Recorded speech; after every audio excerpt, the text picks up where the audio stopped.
We'll begin the function with I say both of song prayer.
May I request the dignitaries to offer floral tributes to the Sriman Narayanan.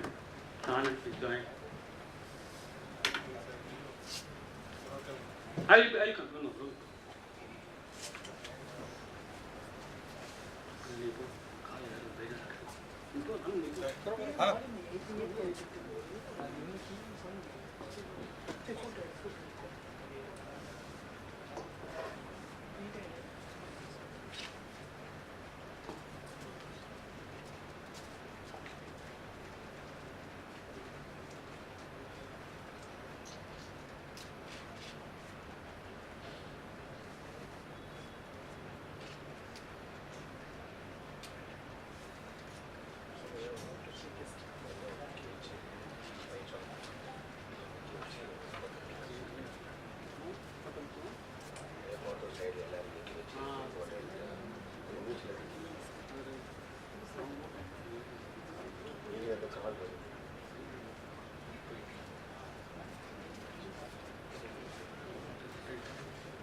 Thank you. Now may I now call upon Sudoman Jha, Chairman of the SARC, to give the welcome address.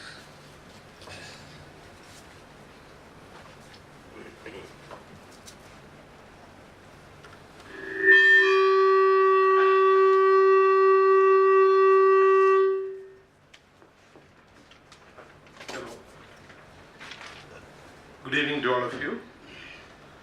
SARC is truly honored to co-host the CA Narayanan Memorial Lecture together with the Society of Auditors as we perpetuate the undying memory of a great professional, a fine gentleman, CA late Narayanan.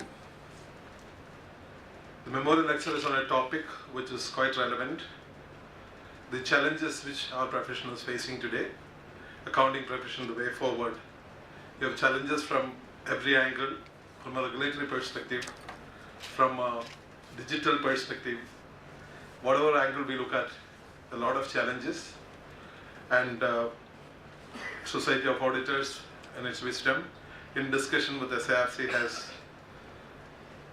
picked up CA S. Murali Prasad, the right person under the chairmanship of CA R. Bhupati, past president. The respected chairman of, president of Society of Auditors, C. Ramakrishnan, honorable past president, C. R. Bhupati, C. A. Murali Prasad, vice chairman, C. A. Dungarchand Jain, secretary of SARC, Jalapadi, and the proud son, C. A. M. N. Venkateshan, the proud son of late C. Narayanan, his partner C. P. Anand, the coordinator for this program, and my guru, R. Shivkumar sir, other managing council members, seeing Abhishek Murli, Sundarajan sir, very respected, revered senior members, so many of them in the audience, and dear colleagues. It is said that it would be a social disaster if people who deserve to be remembered, who are worthy of remembered, are not remembered. So we are not doing that. Here we are once again having an annual memorial lecture in the memory of C.A. Narayanan, a person who qualified in 1952, barely 3 years after the institute came into existence, and had rendered yeoman service to the profession. And in the very little interaction I had the organizers, I understand that apart from being a very astute, straightforward professional who upheld the high qualities of governance much before standards became the order of the day in those days, and a very, very passionate trainer. The students who have worked with him has had a fatherly figure in late M.R. Narayanan. And he also had a lighter side of life, as we understand that apart from being all this, is to enjoy life, taking the lighter sides of life, is today many of the youngsters are not able to understand. Today we talk about work-life balance as a challenge, but in the early days of his practice itself he had inculcated. The legacy continues, the firm is still there. I had a short interaction with his proud son, M.N. Venkatesh, who's also been director of IOB, following the footsteps of his own father, who was earlier a director of Bank of Tamil Nadu, which merged with IOB, and also with Anand sir in the chairman's cabin. So it's really a proud moment for SIRC to co-host this program.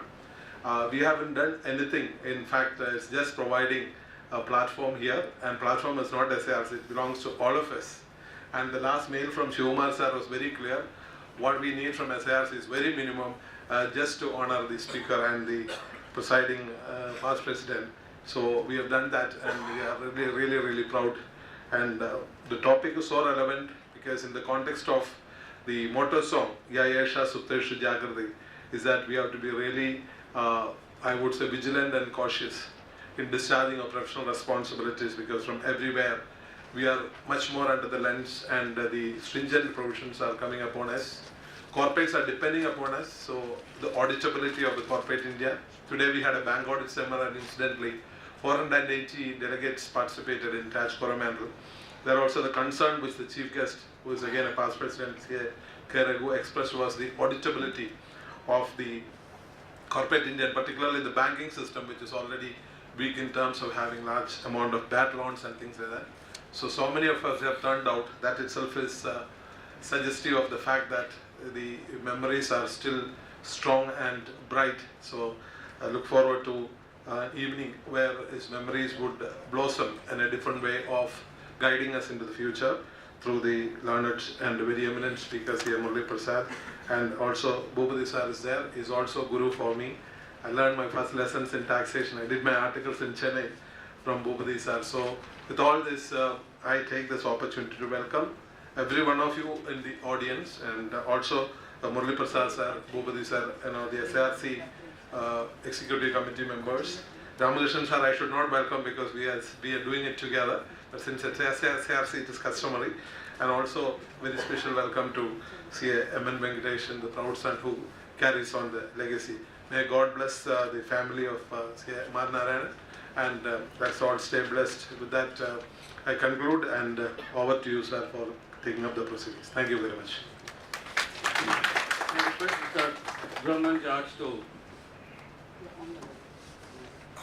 Hello. Give the other mic. To touch on to Mr. Bhupati, Doman George.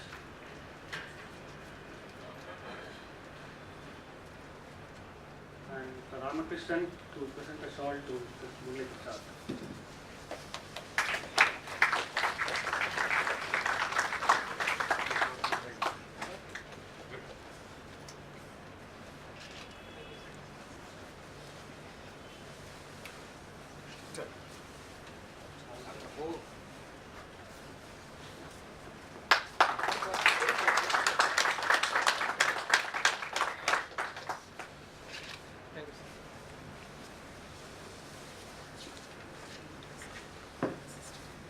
May I now request Mr. Bhukuti to reminisce about Mr. M. R. Narayanan.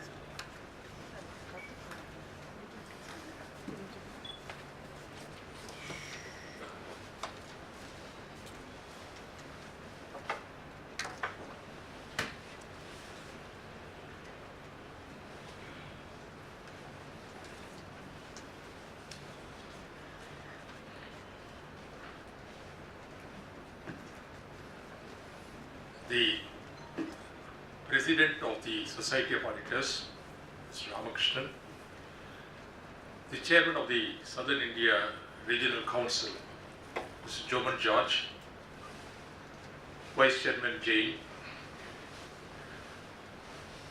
Secretary Chalapati, Mr. Venkatesan, son of late M. R. Narayanan, C. Murali Prasad, the speaker who is going to give the memorial lecture for us, partners of M. R. Narayanan Company.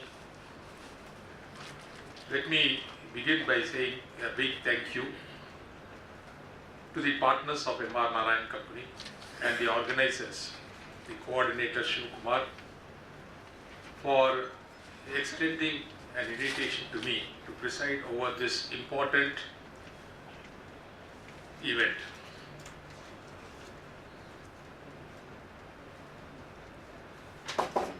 Before I request Mr. Murali Prasad to give his lecture on accounting profession, the way forward, I thought it is appropriate that I share some of the very, very pleasant moments and interesting experiences which I had with late M. R. Narayanan. I remember the year very distinctly because it began on a New Year Day. New Year Day in 1977. That was not the day I actually met Mr. M. R. Narayanan for the first time, but it was the starting point which enabled our meeting. The person who came to my office on 1st of January 1977 with a rather disturbed face because he had received a notice from the income tax department. And that was a fairly advanced stage of acquisition of a property, and the person who came to me was the purchaser of the property and the seller of the property was the client of Mr. M. R. Narayanan. The first stage was over, and those days, before the inspecting assistant commissioner. So the first stage is crossed and the notice was to acquire the property. At that time, this person, the purchaser, came to me. So I drafted a reply, 1977, that is my first year of practice. My age was Mr. M. R. Narayan's experience, 52-77, you could check. So what happened was, when I drafted that letter on behalf of the purchaser, and I shared it with the purchaser took it to the seller, and the seller took it to M. R. Narayanan. And Mr. M. R. Narayanan promptly called me, and I went to his office for the first time within matter of, say, 1 week from 1st January 1977. And I showed this, he asked me a few questions. And what I discussed that day, I am able to remember today, because what all he said in 77 is also happening today. Because if you read the new format of the audit report for the listed entities, which is applicable from 1st of April 2018, reporting of the KAMs, key audit matters, it is not sufficient if we say if the accounts show a true and fair view, but we must also say what are the significant points the auditor's attention was required which he had to discuss with the people concerned with the governance, and how he satisfied himself in the audit, and what was his final opinion. All these things should form part of the audit report itself. Just imagine how lengthy the audit report is going to become in the years to come. For the moment, it is applicable only to listed companies, but slowly it may extend to other companies also in a couple of years. When I read this SA 701, I remember my interaction with Mr. M.R. Narayanan, because when this letter was discussed, he made a few corrections. He made a few corrections later, and he said, "You do it like this, Bhupati, it's okay." So I accepted it, I made the changes. But frankly, at that point of time when I discussed with him, on some of the issues which he raised, he corrected, I was not in full agreement with his views, but still I agreed, considering his age, and I agreed and went. Then what happened was, when the matter came up before the Inspecting Assistant Commissioner, all those points which he had raised were very significant points which required auditor's attention, that is SA 701, and based on that, the proceedings were dropped. I was very happy. I was thrilled. I ran back to Mr. M.R. Narayanan and I explained to him. I was thrilled by his professional skills, and he was happy with my coming back and giving a feedback to him. That from that day, it was a club of mutual admiration. I liked him, he liked me. That is how it worked from that day onwards. That is my first thing in 77. As we proceed, the Society of Auditors Golden Jubilee celebrations. Shivakumar, myself and a few others only will be in the age of 25 to 30. All others will be above 50. That is the gap there. So what we will do is, we will discuss in committee meetings, and what happens is, sometime after the committee meetings such decisions were taken, but what will really transpire between the date of the meeting and subsequently would be slightly different, or sometimes radically different also. And this will, as organizers, as working for a public cause, it will create some sort of a disturbance, and our age was not equipped to meet such type of things. But here we had a gentleman, Mr. M.R. Narayanan, very tall, very, very forthright in his speech, and when such type of difficult moments used to come, where we had to, disagree with senior members, it's very difficult for Shivakumar and myself to disagree with them, but we had persons like M.R. Narayanan to stand up and say, yes, this is what was decided, but there are some changes, we will take some changes and go ahead with it.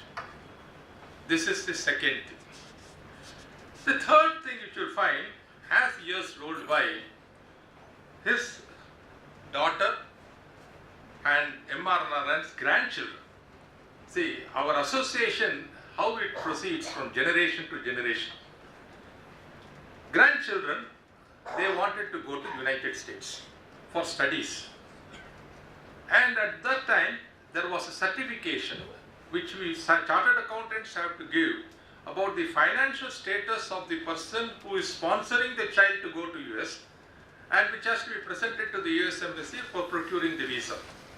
So for that purpose, his sister, Mr. Venkatesan's sister, M.R. Narayan's daughter, came to our office and requested for a certificate, and I drafted the certificate because I was aware of the requirements of the US consulate, and I prepared the certificate accordingly.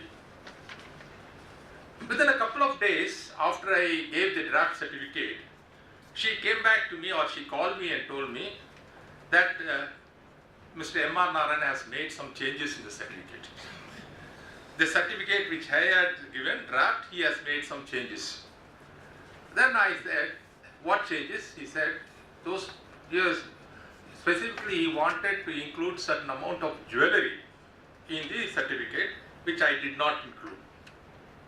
Because I was aware of the US consulate's reaction if we show jewellery, because they feel that people in South India particularly normally do not dispose jewellery for reasons. they have sentimental value to each. So once we show jewelry itself, they get disturbed. So I explained this to Mr. M.R. Narayanan. He wanted to, and I called him and I spoke to him. He said, yes, Bhupathi, what you say is correct. This was the reverse of my first experience with him. First experience, I agreed with him. Years by, after, when I suggested something, he was open to accept that, and he was very gladly children got the visa, they did their studies, and they are quite well placed now. The third thing I would like to say is not my association, but it's a general incident which I would like to, and link it with this profile. It's an incident, it's a college annual day, and the best outgoing student is rushing to meet his professor to share or give his regards to the teacher. When he is rushing to see the professor, outside the room, he is just about to enter the room, an ex-student who had studied 20 years ago was narrating his success story to the professor. 20 years ago I studied, sir. Now I have completed this. My turnover last year was 100 crores, extra, etc. He was telling his success story to the professor. And this boy was patiently waiting outside to go and pay his regards.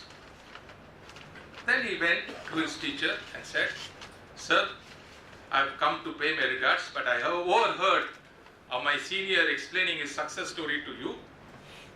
I will also come back after 20 years and narrate my success story to you, sir. But I have one lurking doubt in my mind. Can I ask you that question, sir? The teacher said, yes, you could very well ask this question. I have no problem.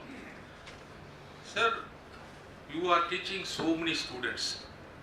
The students go up in the career, but you are in the same position.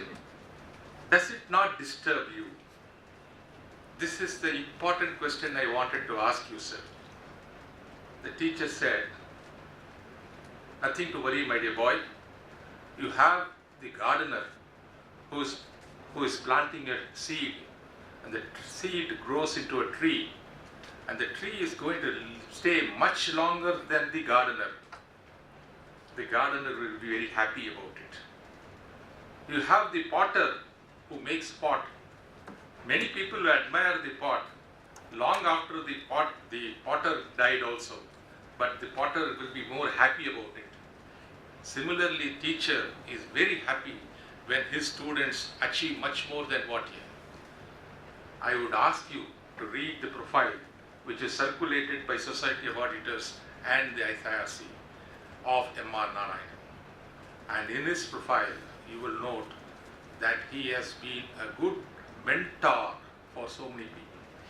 And in the profile itself it's mentioned, and many of them have reached higher pedestals in life, very high positions. My first visit to Dubai, I went to a company there. I met one CA there, and he said he's a product of M.R. Narayanan. Like that, many associations, and the profile is very. One last thing I would like to tell. About a year ago, I was interacting with some of the MBA participants who are just about to leave, sort of a valedictory function they had. So they had invited me to speak to them. So I spoke to them and I asked them, what is it you would like to be 10 years from now? One of them said, I would like to be a good person, sir. When I say a good person, what do you mean? He said, sir, I will take care of myself. I will not do any harm to anybody. I will follow ethics in life. I asked another person, what is it you would like to be? He said, I would like to be a successful person. Successful person means achieve certain things, give some landmark events, and have an inclusive growth. The third person was, sir, I would like to become a great person. Now, this is the third dimension.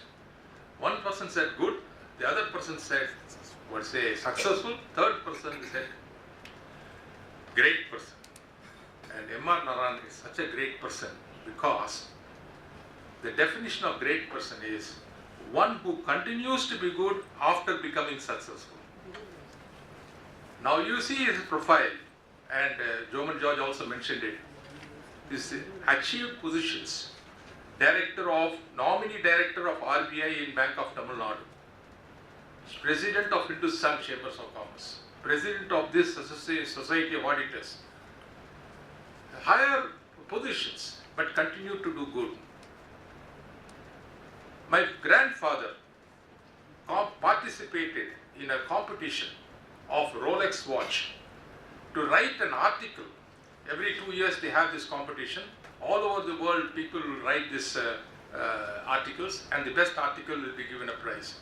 He wrote this article, and when I had taken some papers to Mr. M.R. Narayanan, he saw that article, and on top of this letterhead of my grandfather, there used to be a motto which he used to write. He said, "Do good, be good." That was his motto which he used to write. He read that motto and said, "Such a nice thing," and he appreciated that. And on that he spoke for 10 minutes with me, and that is how our association is. So when Anand as well as Mr. Shivakumar called me and said, "You have to preside over this meeting," I was more than thrilled, more than happy to preside over this meeting, to share some of my very interesting and pleasant moments with Mr. M.R. Narayanan, because always a person will stand up and talk very clearly. He had a different type of voice. Those of you who can recollect his voice, a different type of voice, but definitely it will have a telling impact on those people who listen to him. With this, let me welcome, I do not know, I leave it to the organizers to take the proceedings. Thank you very much for the patient listening. Thank you. Thank you very much for introducing about Narayanan. May I now call upon Mr. Abhishek Murali to introduce Mr. Murali Prasad.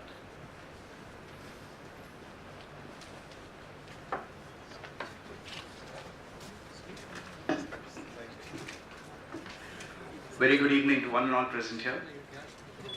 Honorable Chairman of the SIRC, CA Joman K. George, Honorable President of the Society of Auditors, Mr. Ramakrishnan, Past President, CA Bhupati, other dignitaries on and off the dais. It gives me great privilege and pleasure in this occasion in introducing our chief guest and speaker for the day, who is S.A. Murali Prasad. I will now go through his profile in brief. S.A. Murali Prasad is a chartered accountant and cost accountant and a postgraduate in commerce. He has passed his post-qualifications exam with the ICAI and the Statistical Quality Control Operations Research. He has a distinguished academic career, and he has won the Billy Moria Prize for the best paper in accountancy in CA final examinations, apart from his various other prizes and medals. He was the chief of finance in a very well-known publicly listed company, and which was an American collaboration at the time, prior to starting his own consultancy practice. And then he started his consultancy practice in 1977, and over the years he has been really providing some unique services, especially at the time, including service to large and medium-sized corporates in industry studies, feasibility analysis, financing, corporate turnaround, financial restructuring, organization restructuring, mergers and acquisitions, etc. He has been an independent director for over 3 decades in some of the biggest companies in South India, including the Sanmar Group, Shakti Group, Rane Group, and the Chettinad Group. He has been the chairman member of the Audit Committee and Remuneration Committee of these companies, and in this connection, he has researched the practices in India and abroad in corporate governance and has made various presentations on this. He's been actively involved in accounting standards movement in India. He's been a co-opted member of the Accounting Standards Board in India in very early years, and he's played a significant role in various different points of time in propagating accounting standards and making sure that it's implemented. He's regularly delivered various seminars and lectures, and I would like to welcome Past President Sitaraman sir to the event here.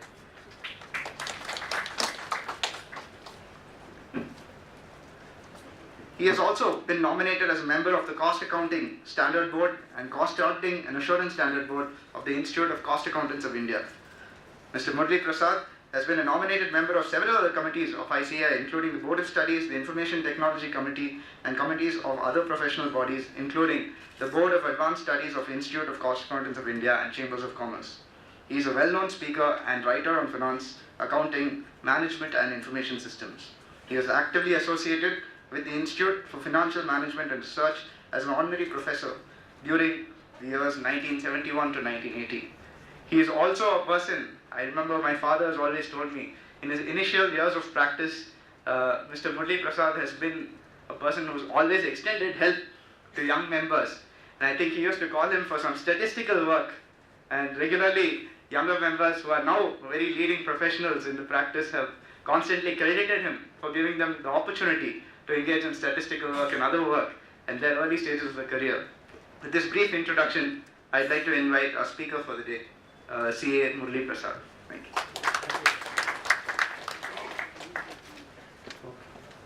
Now, I now request Mr. Murli Prasad to deliver the memorial lecture.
Okay.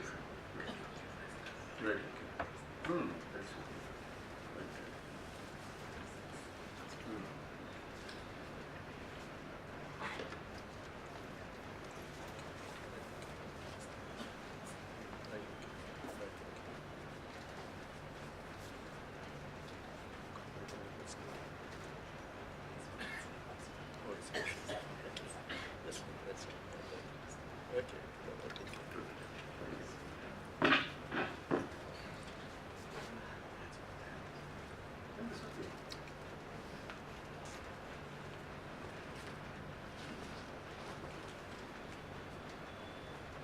So, good evening, ladies and gentlemen. Nice to be with you on a very important occasion. I think it's part of our culture, part of the way we live our lives, that we tend to remember our seniors, our elders, with respect and gratitude. And we use this occasion not merely to pay tributes to the departed person, but also to kind of recall the qualities of that person, so that that can serve as an inspiration to those who may not have known him and or may not have known him closely.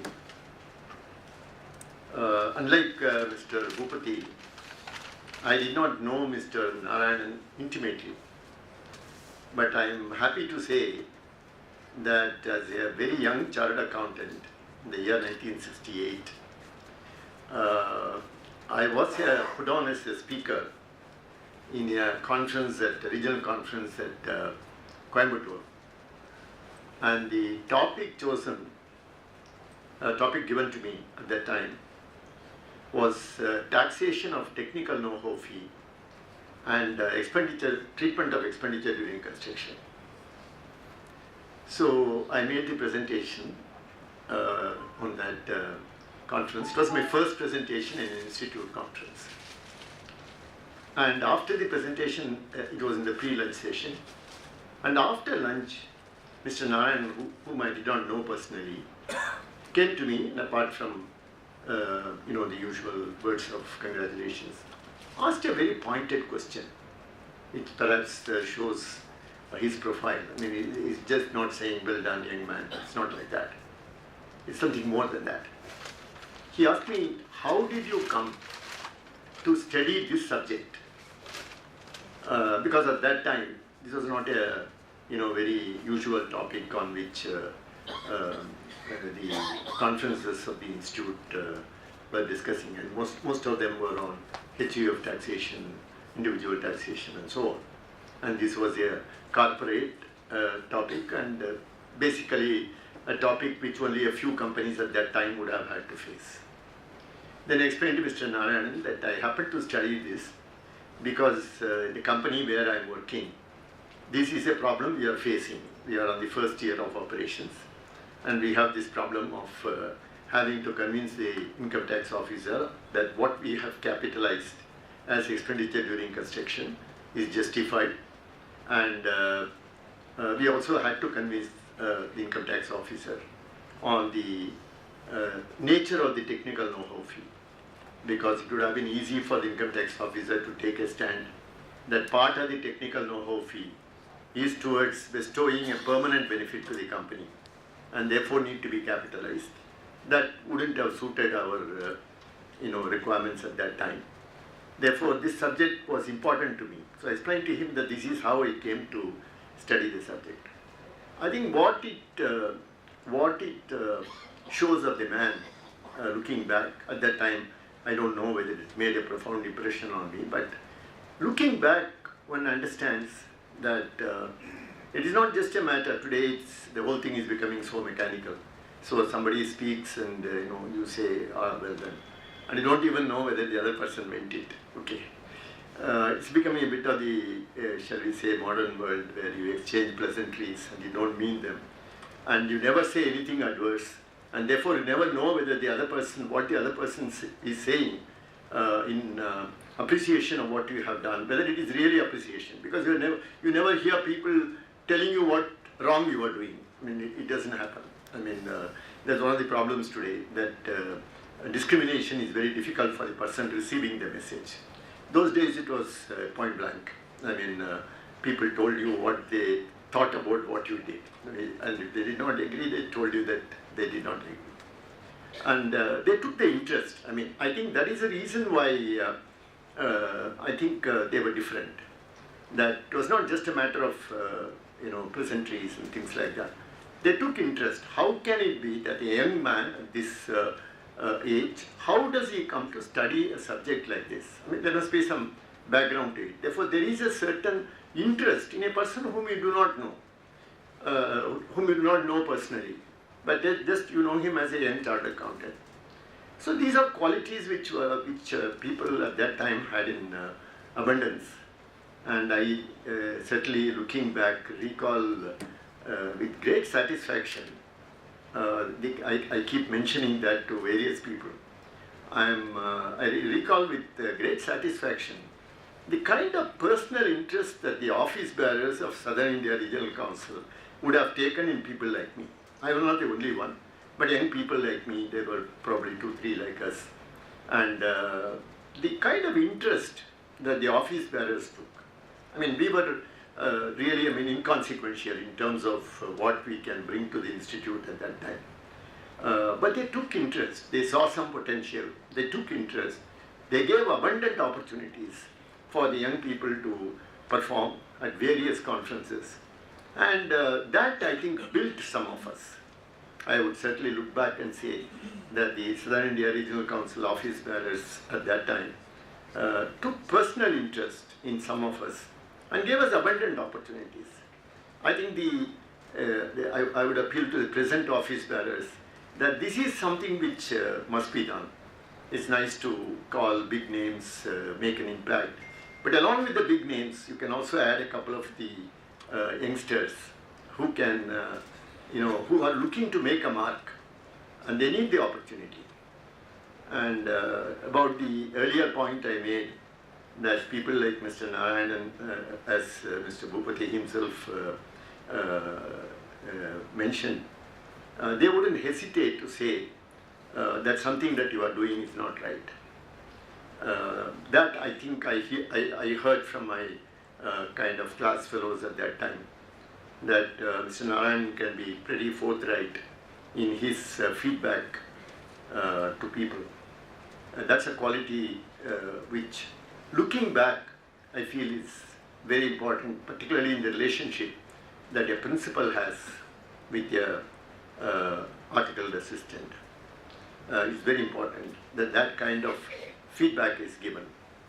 So, all in all, I think he was a man who made an impact. Mr. Bhupati mentioned that he was tall, handsome, had a powerful voice, and young people, can kind of recognize him, look at him as a senior member, and looked up to him as a senior member. So that was very obvious. He had the qualities, he had the bearing of a senior member in the profession. And I think it's very nice of SIRC and the Society of Auditors to organize this function, and in memory of Mr. M.R. Narayanan. And it's also the occasion when all of us can meet, share our thoughts on what we think of the profession, what abides the profession, and so on. So I will move on to the first of the points I wish to make. This is something which I would like all of you to think, and perhaps many of you may have responses which are more profound than what I have to share with you. But we will see as we go along how all this adds up to to building a future which will be really a future to remember for the accounting profession. It's always tempting to do a bit of crystal ball gazing when Sivakumar called me and said that you will speak on the accounting profession, the way forward. I was almost, my reaction to that was the way forward or the way fast forward, because we really have to think of something which will make the profession go fast forward. And this is the topic given to me. And it's nice to take an opportunity and look at what is in store. Also, someone said that the farther, it was Sir Winston Churchill who said that the farther you can look back, the farther you can look ahead. That means that you really need to look at lessons that history has given us, and then you are able to look forward better. And therefore there will be a bit of nostalgia in what I am presenting, and you may have to put up with that nostalgia. First, about the prophets of doom for the profession. There are many. If you go through the articles in various journals, the London Economist is particularly fond of derailing the accounting profession. It's been a long story of love and hate, and more hate than love. Now, there are several other prophets of doom, because they think that the advent of technology will render the accounting profession to a powerless kind of institution. And this is a strong feeling. I want to defend it. I want to say that this is not going to happen. I very strongly believe that this is not going to happen for reasons which I will share with you.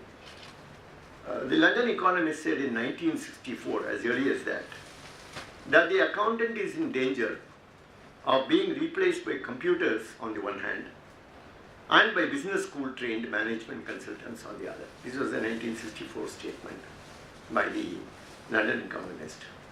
Now, there is nothing in evidence since then to show that the accountants are facing extinction as a class. Since then, the accountants have mastered computers, and they have also kind of proved themselves equal to the business school graduates in terms of whatever they have done in life. So that is a forecast that hasn't come true. But as I said, it continues to pour. these prophets of doom, they continue to target the accounting profession.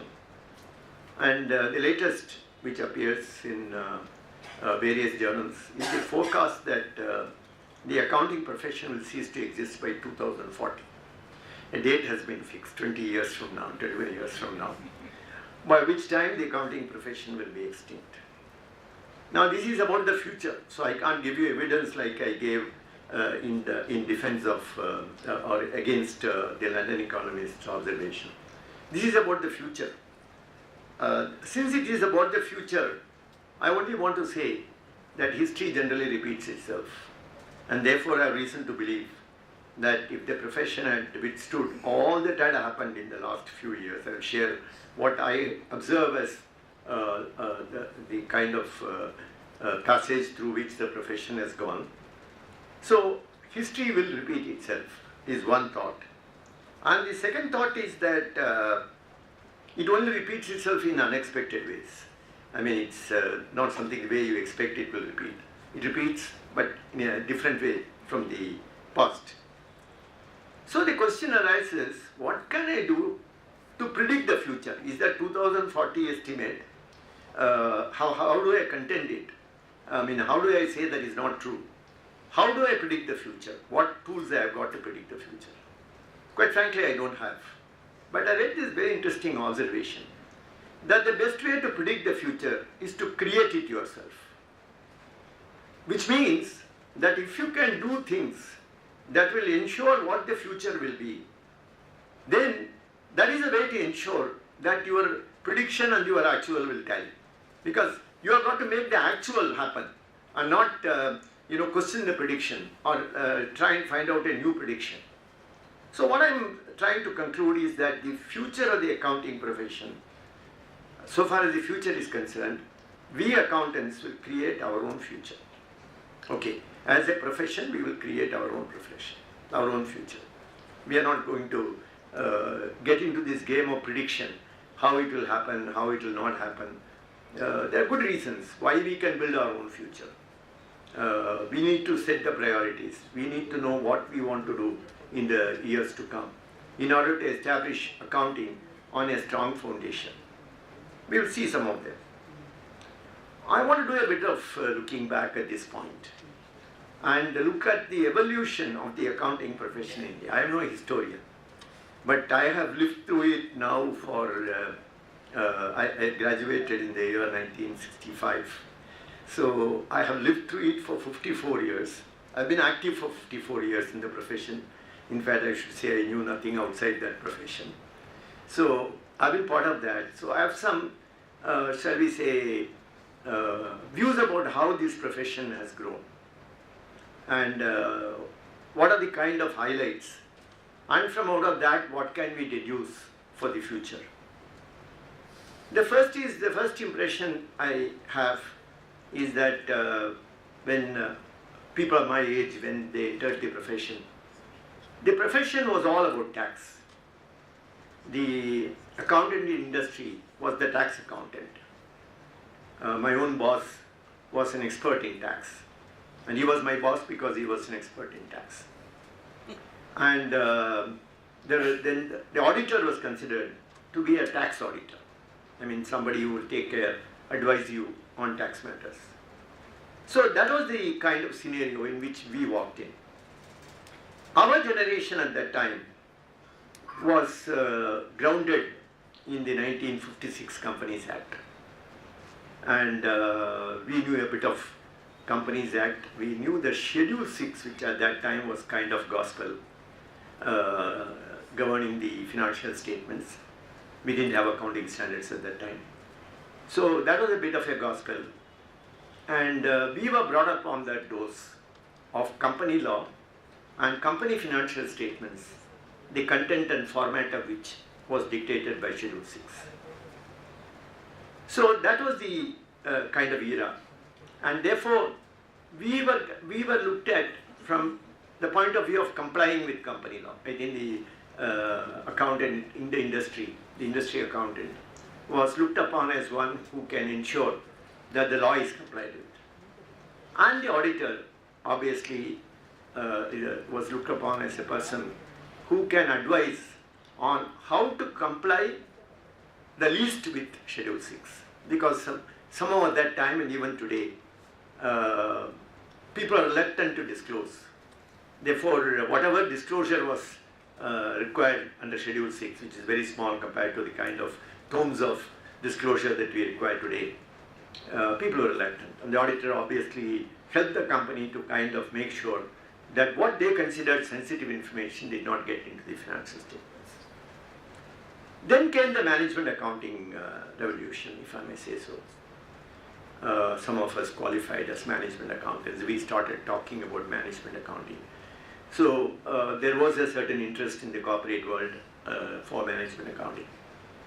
And in the early stages, all that we knew as management accounting was very limited. We knew accounting ratios, we knew about forecasting, preparing projections.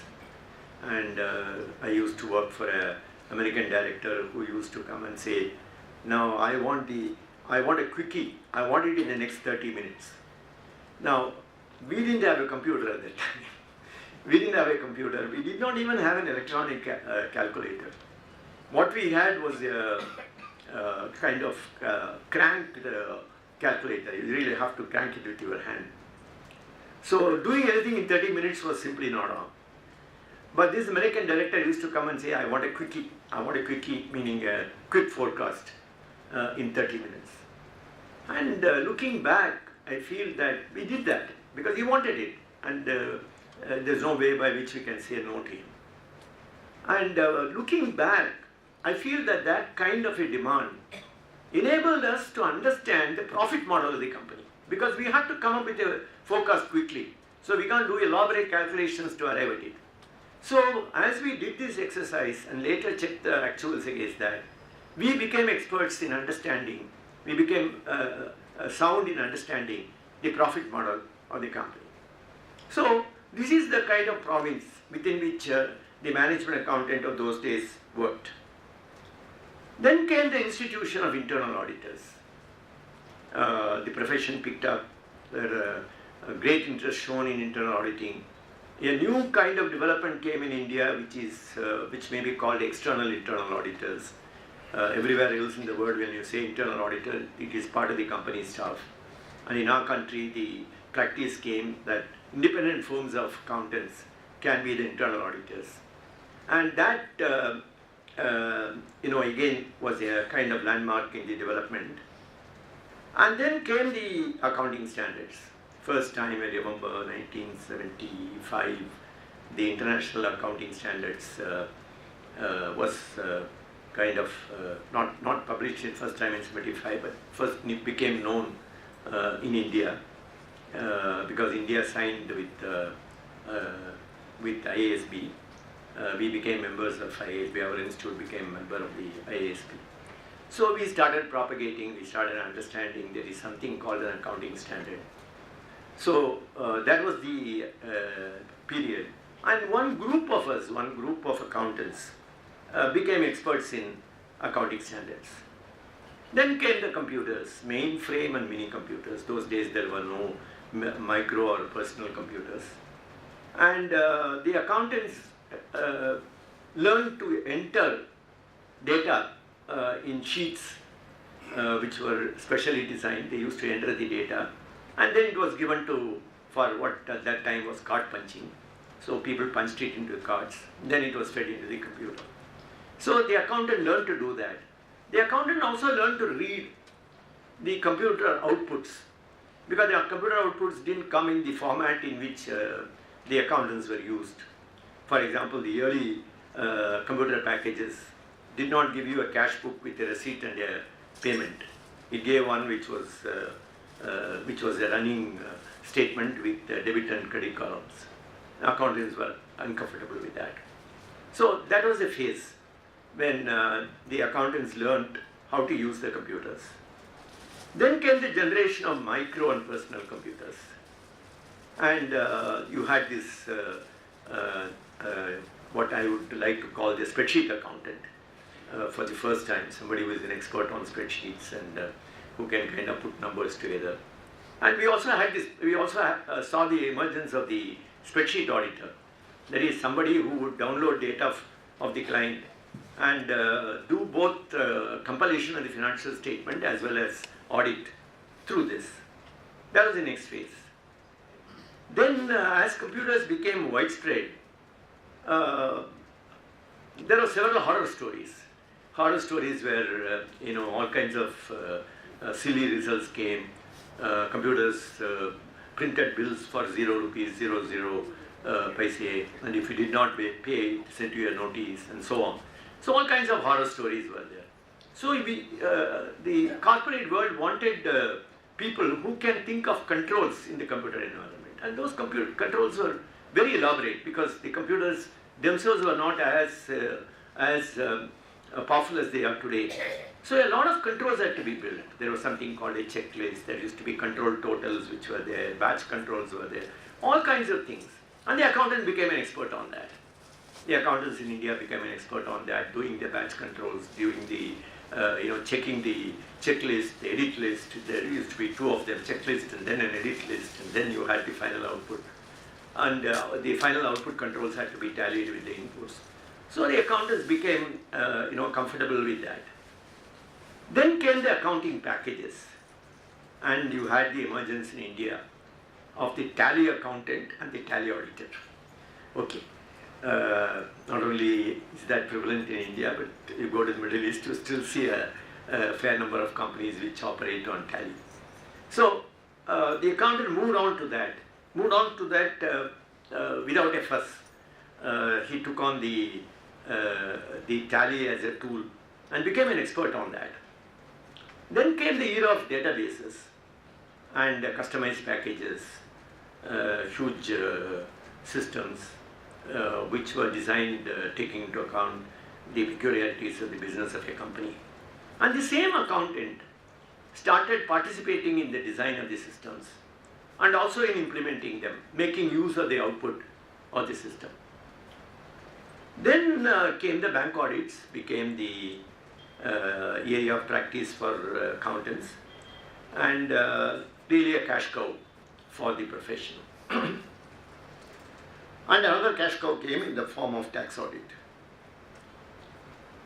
Then came the generation of accountants, chartered accountants, who can raise funds from the banks. There used to be a number of them with a very active practice on liaising with the banks and getting finances for the clients, both banks and financial institutions.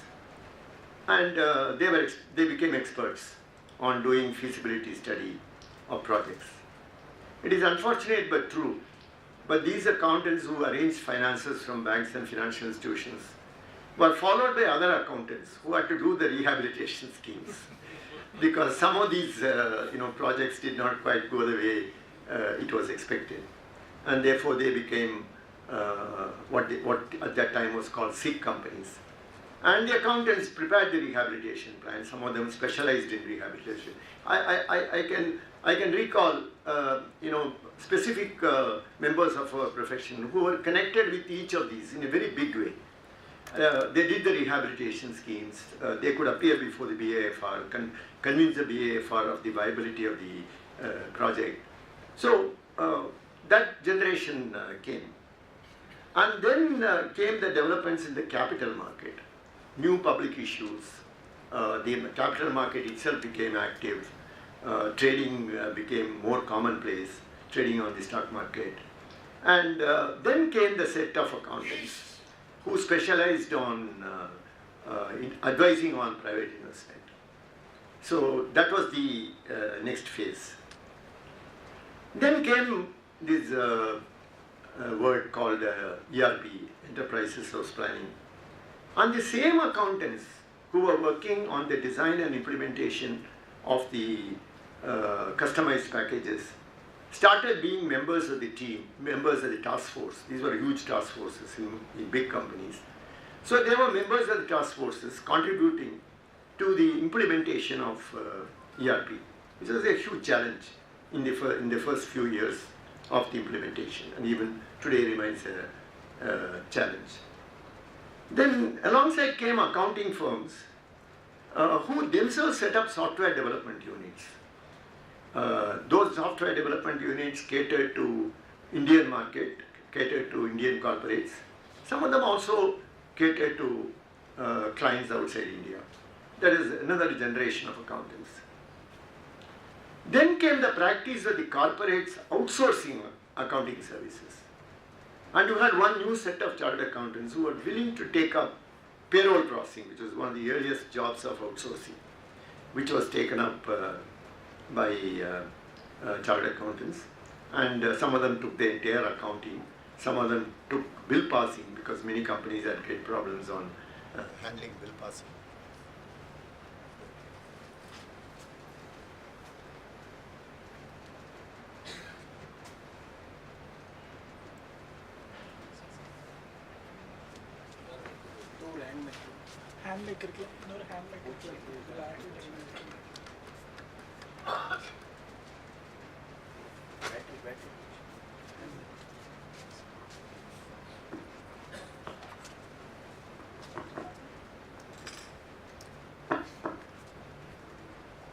So, I was saying that some of them started doing the.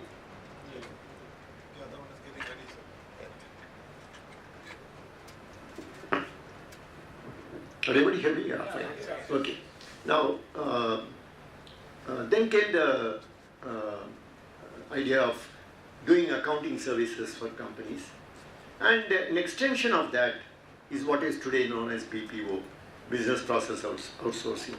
And some enterprising accounting firms did set up BPO outfits, and they started doing business process, business systems processing, both for Indian clients and for foreign clients. Then came a more esoteric mix, I call it, of accountants who dealt with matters like forex management. People became experts in dealing in forex markets, derivatives, forward understanding.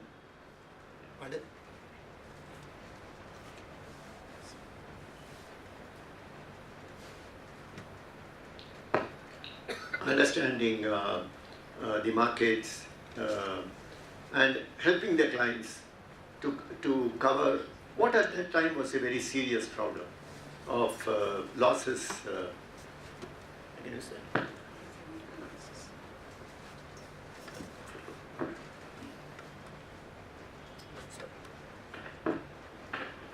Okay. So they were involved in those items, raising international finance, which meant convincing a group of international bankers whose demands were much higher. And then came the interest in forensic accounting, all kinds of frauds, all scams. And then there is the interest on forensic accounting and forensic audit. And today, an evolving part of our profession is the insolvency practice, which is evolving. And the valuation experts obviously are coming next in the queue. Now, this is, in my opinion, the kind of generations that we have gone through, several generations of accounting practice. Now, obviously it shows that there has been a great resilience about this profession. There have been challenges at various points of time, new developments, environmental developments. Many of them induced by legislative changes, some of them induced by corporate management practices, some of them caused by the institutional framework which we as a country adopted, like financial institutions, nationalization of banks, that kind of institutional framework which called for a certain role to be played by the accountants. Now, this is proof, if we need proof, that this profession has been resilient, that we have kind of moved on. You can say we could have moved on faster. You can say that we could have anticipated change. Many times the profession is accused of being dragged into change rather than anticipating it.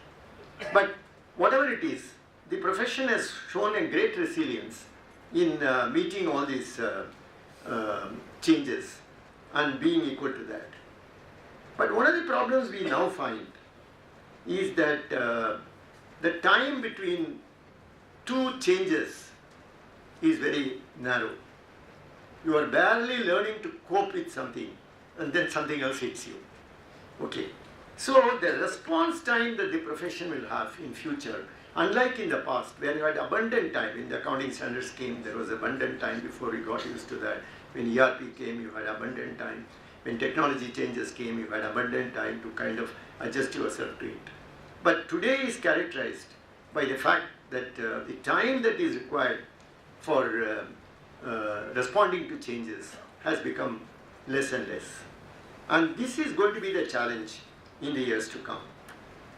And besides these major changes, there have also been some, shall we say, intra-generational changes. Like within a generation, the bank audit came. Little did we realize that the concurrent audit will become so paramount. And we did not think that there was a great market for the information system audit. In fact, I was on the IT committee of our institute when this came about. And we did see that there was a market in banks for IS audit. But I don't think any of us really thought how big that market was.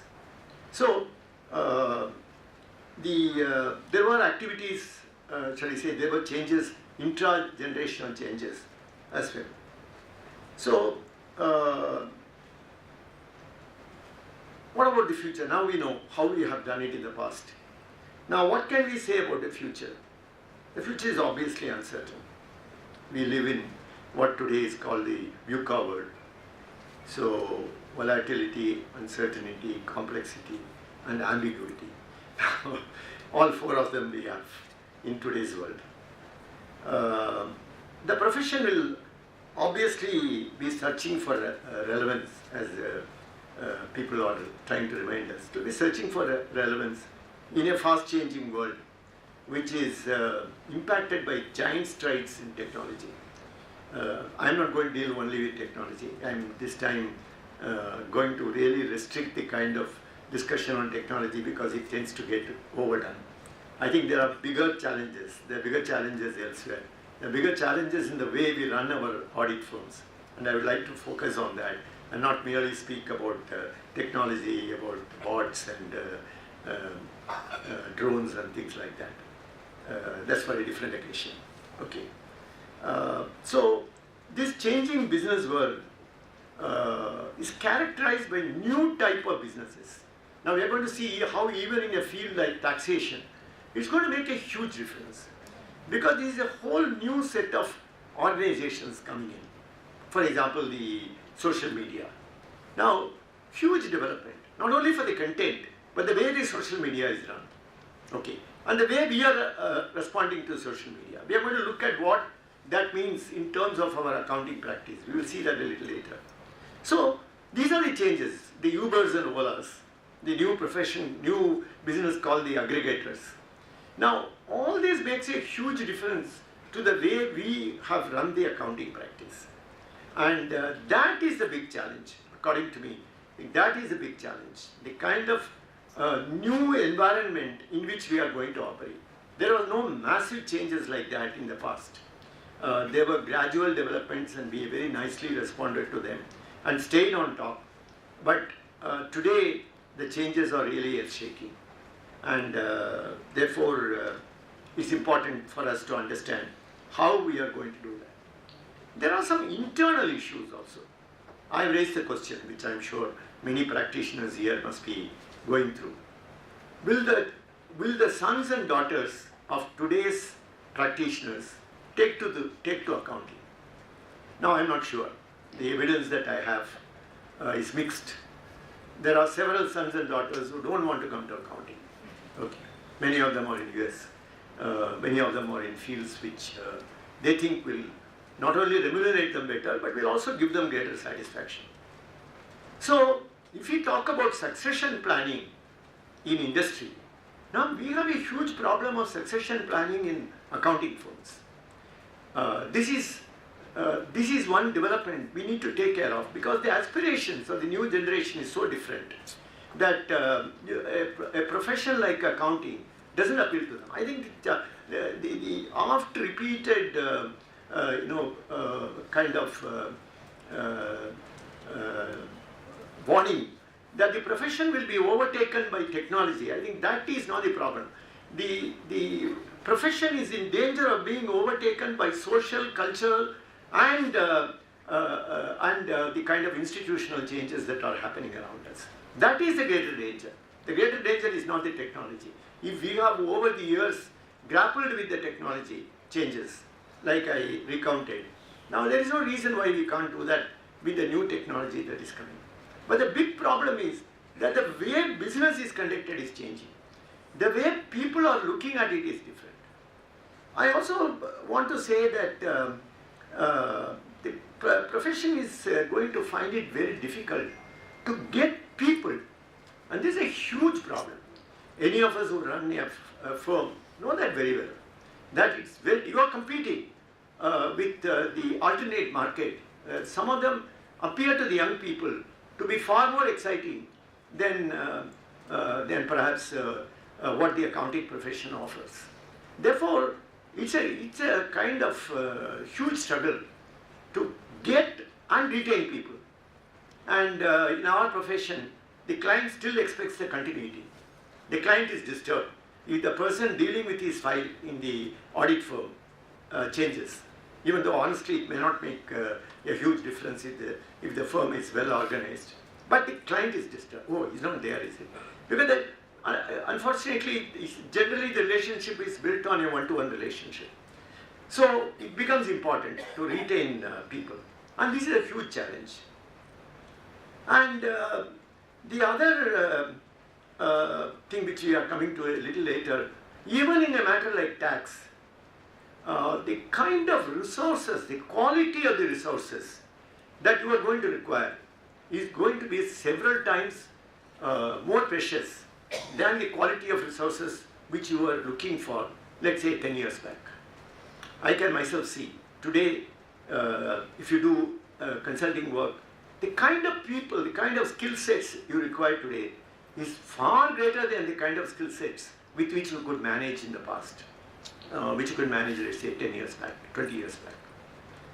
Now, this is another great challenge, because suddenly you find that you need to recruit people with far greater capabilities. I'm going to look at the challenges and say how this becomes necessary, that you have people of a different caliber to do the accounting, to do matters like audit and tax practice. I'm not talking about high-flown strategy consulting.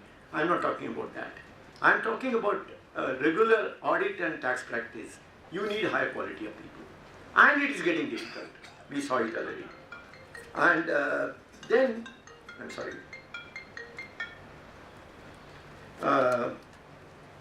The simple things like filing of tax returns, the GST. Now all this, we are going to look at the examples of that. The whole thing is becoming a commodity. I mean, it's calling for, shall we say, less involvement, because the government is trying very hard to simplify them, government is trying very hard to automate them. I'll give you the examples of what you and I know is happening and why it is important. So, if you have to tackle this problem, we must see what are the drivers of change. What is driving the change? Not merely what is the change, because what is the change will not enable us to grapple with it. We need to understand what is it that is driving the change. And we will start with an area which we know well, which is the regulatory environment. Regulation will continue to be a major driver, there is no doubt. But we are afraid that the new regulatory changes will be more fundamental than the past. For example, the changes that will come in income tax will be more fundamental than they were earlier. You may ask me how. We'll see the example. The concept of income itself is now undergoing a kind of, shall we say, metamorphosis. Because there is that BEPS, the base erosion and profit shifting. Now, that opens up a Pandora's box. Now, we are not talking about a particular item being allowable or not allowable, disallowance, deductions. We are not on that kind of rule-based issue. Now, this is a huge issue where there are a lot of uncertainty, a lot of ambiguity, and which means that if your audit firm has to deal with it, your audit firm will not have the quality of resources for that. Because it is not simple like the kind of problems. We had complex problems, we had complex tax problems, I'm not questioning that. But the complexity of that simply pales into insignificance when you compare it with things like BEPS, the transfer pricing problems, the issues involved in transfer pricing, both international and domestic. Now the kind of issues are serious. Now let's just take a look at it. Obviously indirect taxes also, there is a certain amount of complexity that comes in. But you look at the real problem comes when companies like Facebook, Amazon, Netflix, now what kind of revenue model do they have? I mean, profit becomes a very difficult word to define. And we are going to see how internationally the attention is being paid to this particular aspect. So this new set of companies, the Amazons, the Netflix, the companies which Facebook, the social media companies, and then the Uber, Olas. Now what is the revenue model? And when you also take into account the fact that they operate across countries, now that makes it even more difficult. Let's see the example. What is the problem? I'm not talking about the digitalization. I said I want to give less importance to that because we have talked too much about this threat of digitalization. Now let us see what else it brings and which is going to provide the challenge. What is the problem of taxation in a digitalized economy?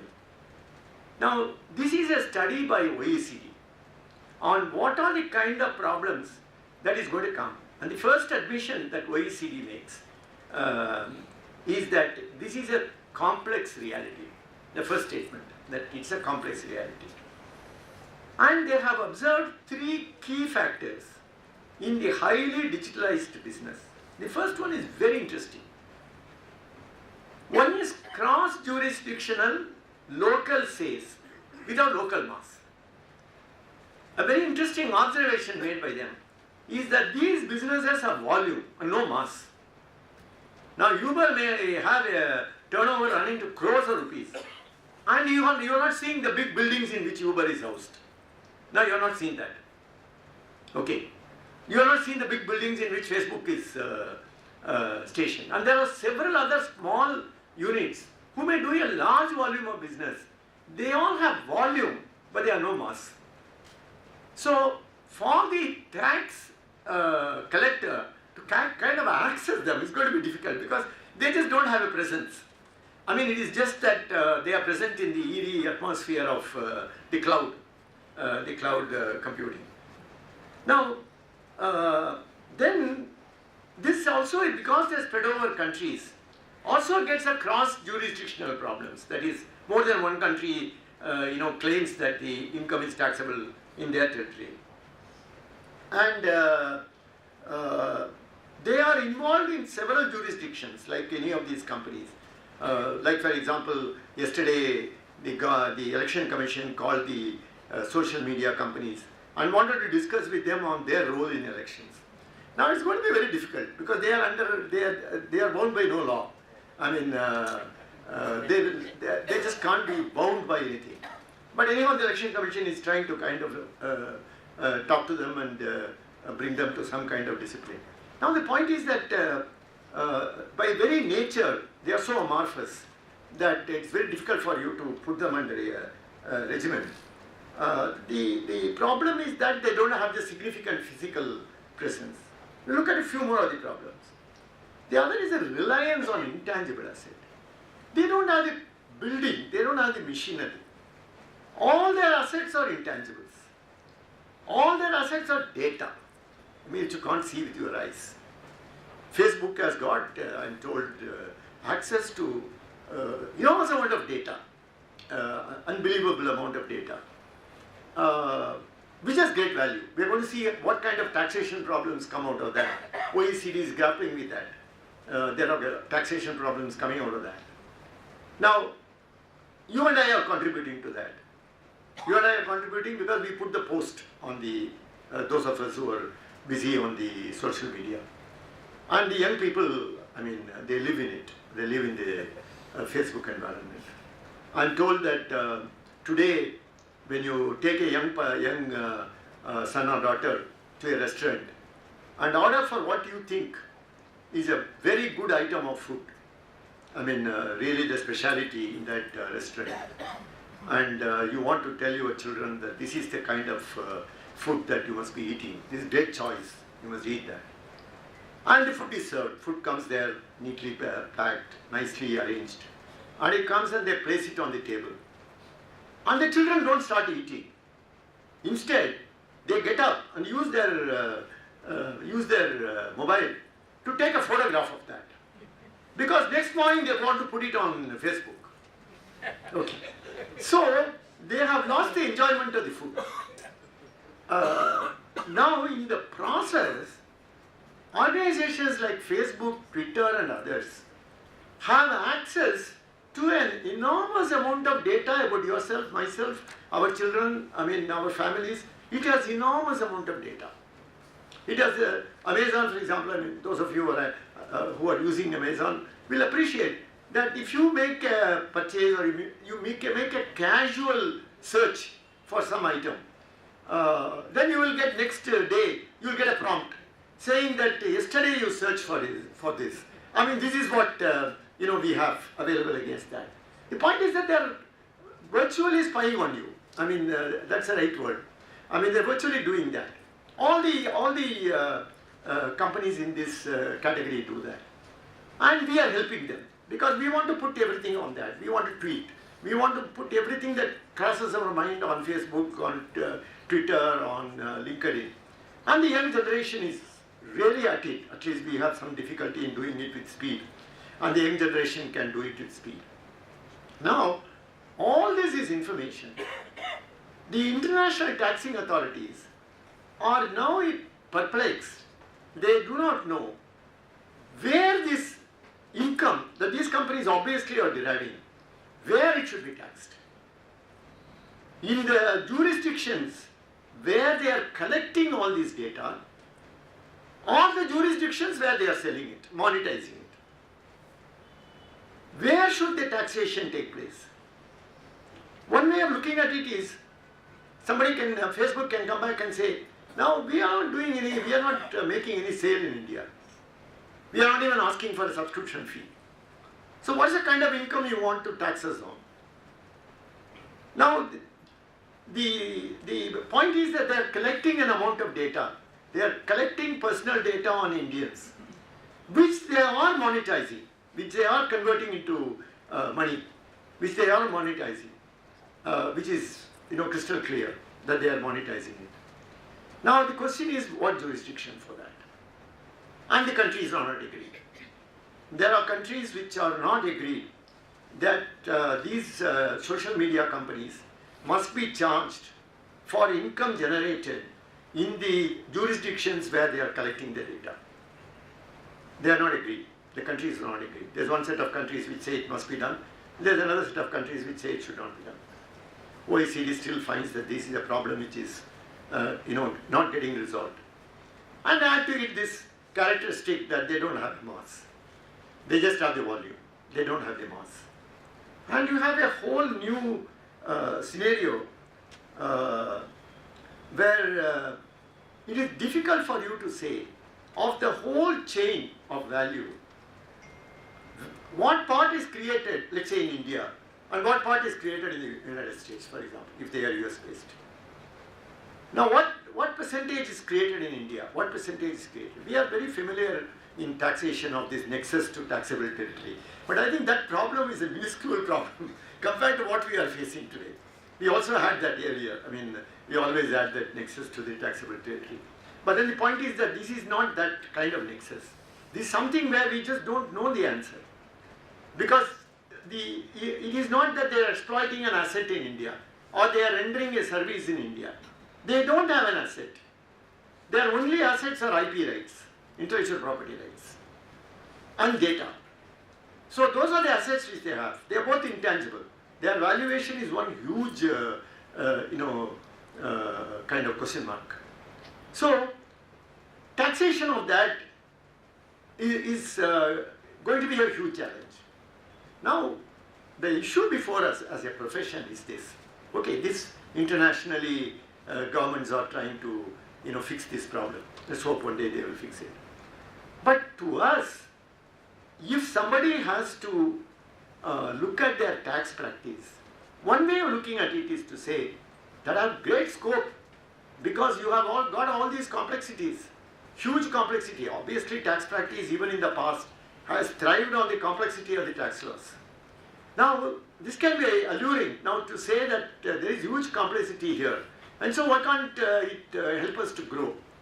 The unfortunate part is that unlike in the past, the complexity of the past, where an individual who is very well trained, who has spent hours and days on that, can solve, today some of these problems can only be solved by the very large firms. It cannot be solved by the small and medium practitioner. They just don't have the kind of resources even to address issues like this. The corporates are not going to come to them and seek advice on these matters because they would need that an international network must be available to the firm before they can tackle problems like this. They need to have experience of these new wave companies before they can solve problems like that. So it becomes a problem of poverty in the midst of plenty. You are going to have endless opportunities, huge companies who are going to face tax problems in India, but that practice is going to be reserved for the very few, and we know which few are they. Now it is going to be reserved for those firms. This is a serious matter. Even assuming that you are not getting Netflix, you are not getting Facebook, you are not getting Twitter as a client, but you are getting the smaller net-based, internet-based companies. Even to understand, because they have the same problem. They also do the same thing. They are only operating with data and intellectual property rights. They are not looking at physical assets. There is no physical locale of the services which is rendered. There is no locale for the services. Very difficult to fix the locale for the services. So, even for the small internet firm, the kind of expertise that is required to solve the tax problems of that small internet firm is going to be missing in the SMP, unless we do something very drastic in equipping the SMPs with this kind of understanding of what this new tax order is going to be. Because the taxation is going to be very different. And the world will go more and more move from the physical operation to this kind of operation. Like we have seen with taxis. I mean, where are those conventional taxis? I mean, everybody is comfortable jumping onto an Uber or Ola. And so, a whole world of change. And what does Uber and Ola have? They only have addresses. They have got addresses of you and me. They have got addresses of the people who are willing to fly. Okay. And that's all, data. An enormous amount of data. And that's all they have. They just don't have a physical asset. They don't own any of the trucks, any of the vehicles that are plying on the road. Now, this is the kind, volume without mass. There is no physical presence. And therefore, one of the things that we need to apply our mind, if you have to withstand the future challenges, if you are going to move forward, fast forward, one of the things that we need to see is that we have complexity of a new order. It's not just that it is complex. We are very comfortable dealing with complexity. We are very comfortable. We have handled some of the most intricate, most complex laws in the past. But this is a different type of complexity with which we are not familiar, which does not fall within the experience province of ours. And therefore, I think one of the things that we need to do is that we should see how we can equip our members.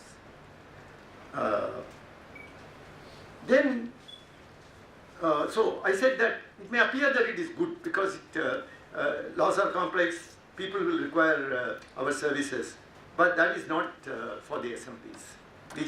The SMPs just may not have a way of kind of doing that.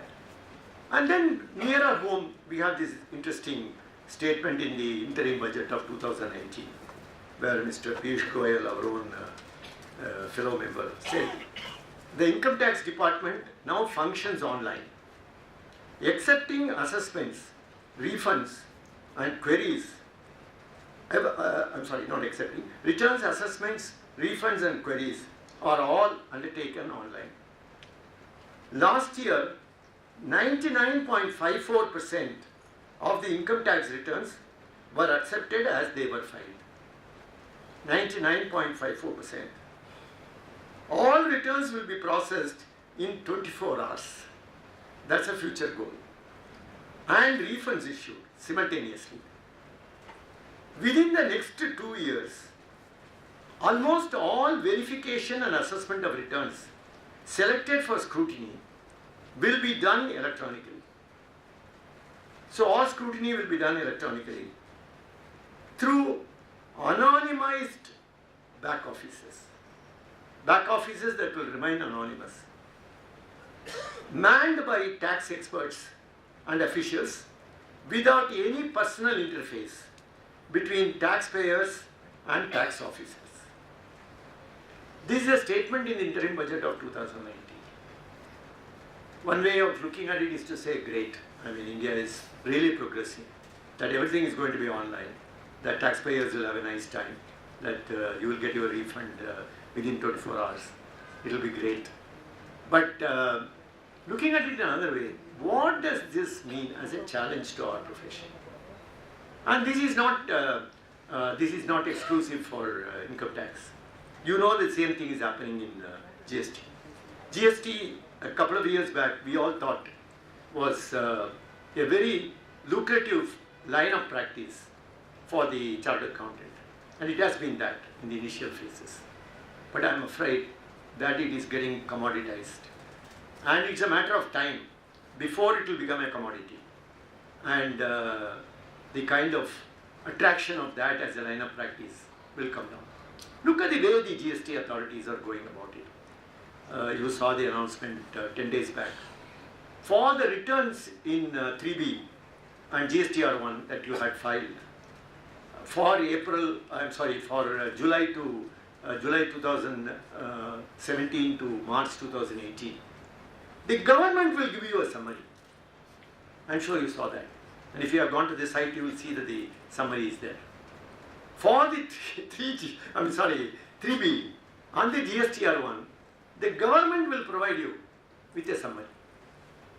So, and it also tells you what is the difference between your 2A form and the ITC that you have taken. The same GST department now says that the invoice particulars which have to go into the GSTR1 now will be populated by their system directly from e-way bills.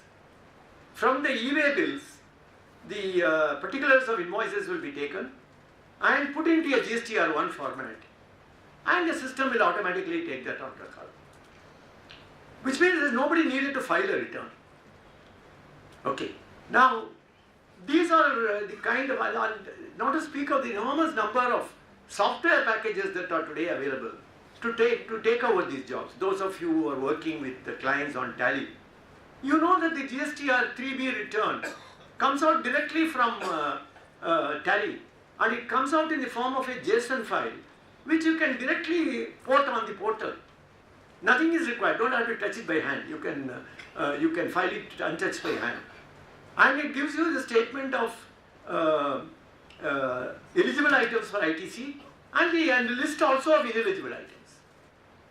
It gives you both the lists. It gives you the 3B draft contents, and that comes as a JSON file, and you can just upload it. You don't have to enter it in Excel. You don't have to do it. Now, those practices which were, I would say, supporting themselves on doing work for the clients in these areas, now will suddenly find that the bottom is gone. And this is not only software. Yesterday you would have seen one of the advertisements coming, saying that if you are a salaried employee, the month of March is very important, because if you are a salaried employee, then you have to kind of give all the particulars to your employer for completing, in support of the determination of the tax which they have done. One of them is the rent receipt. Now, yesterday I saw an interesting announcement, an interesting advertisement, which said that we have a small software and you can enter some basic particulars. And if you do that, we will print out the rent receipts for you. You just take it to your landlord, get it signed, and you can give it to your employer. Now, it's great service, I can say. But another way of looking at it is that many of these areas which build, not only, I'm not saying that the S&P cannot graduate onto better services. One way of looking at it would be to say, these are all very low-level services that S&Ps have been doing in the past. And there is no reason why they should persist with it. They should move on to more value-adding services. There's a very easily given advice saying that they must move on to value-adding services. But more than that, I feel that the personal relationship between the client and the auditor is getting undone. That is the greater social consequence of this, that the interaction is gone. He is never going to come to you, let's say, for filing a return. Previously, he would have come. Even your neighbor who is an employed person who wants to file the income tax return, few years back would have come to you. Today, he doesn't come to you. So, there is no relationship that way. And if today people call you and ask you for advice on tax, tomorrow even that may not happen. So they will sit in their couch and say, Alexa, what is the taxability of this income? And Alexa will answer. Okay. And if the person asks, Alexa, what is the tax payable on an income of 5 lakhs? Alexa will say, oh, you are a dud. There is no income tax payable until 5 lakhs. Okay. Now these are the scenarios. Now the problem with for the profession is that this personal touch is going. And I'm sure Alexa will see if it can give you the cricket score, it will also give you a lot of other things. These are all falling into the category called chatbots, which can kind of take your question and give an answer. Okay. Now, those chatbots are growing in number. Many of the banks today, it is one of the old Art Buchwald columns in the Hindu. Art Buchwald once wanted to get a query answered by a government department, so he kept telephoning. And he got every department other than the one with whom he wanted to speak. And at one point, out of frustration, he asked, whom am I speaking to? And the other person said he was speaking to the Pentagon. Okay. Now, Art Buchwald said, thank you very much, but I don't want to deal with Pentagon.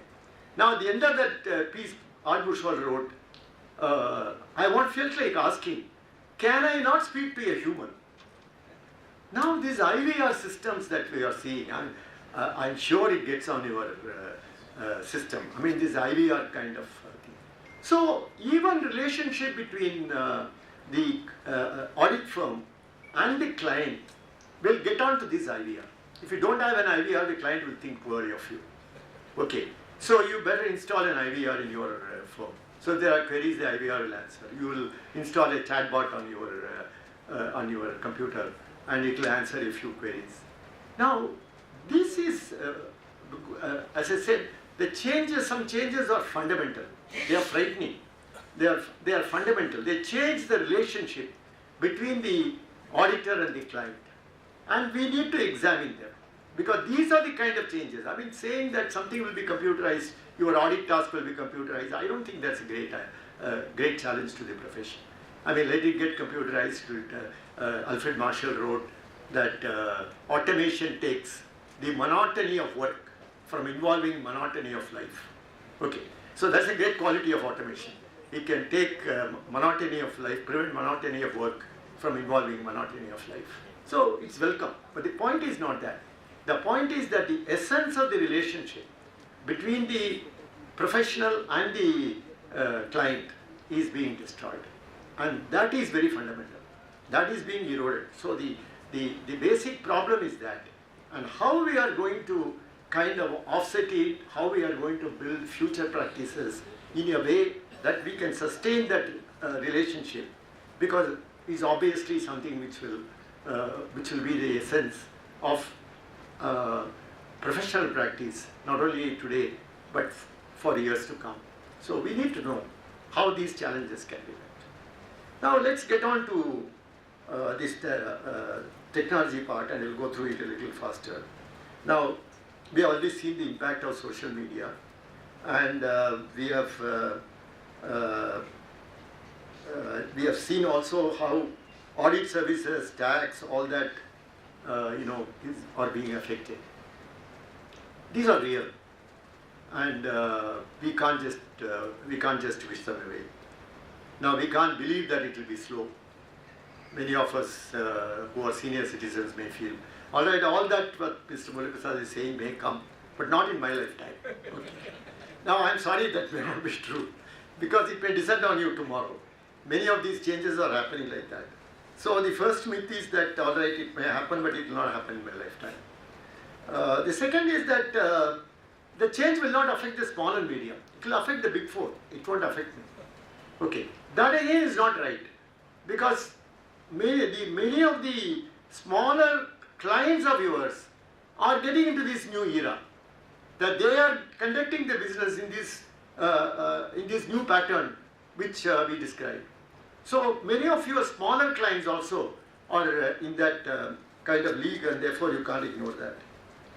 Then you can say, I don't think it will affect audit and practice, audit and tax. I think already we have seen how tax is getting really commoditized. And the audit will also be hit, because the bots will do many of the jobs which today is done by the auditors. And even a job like reconciliation, it just will not exist. There will be no reconciliation needed with the new technology, new technology that is coming. You won't need a ledger for you and a ledger for the other party. So the very idea of reconciliation will be gone. Okay. So all this is happening today.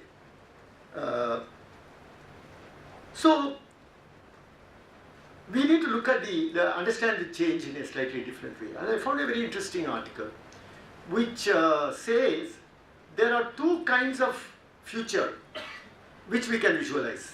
For he generally writes about any profession, but specifically about accounting. We can make it apply to accounting.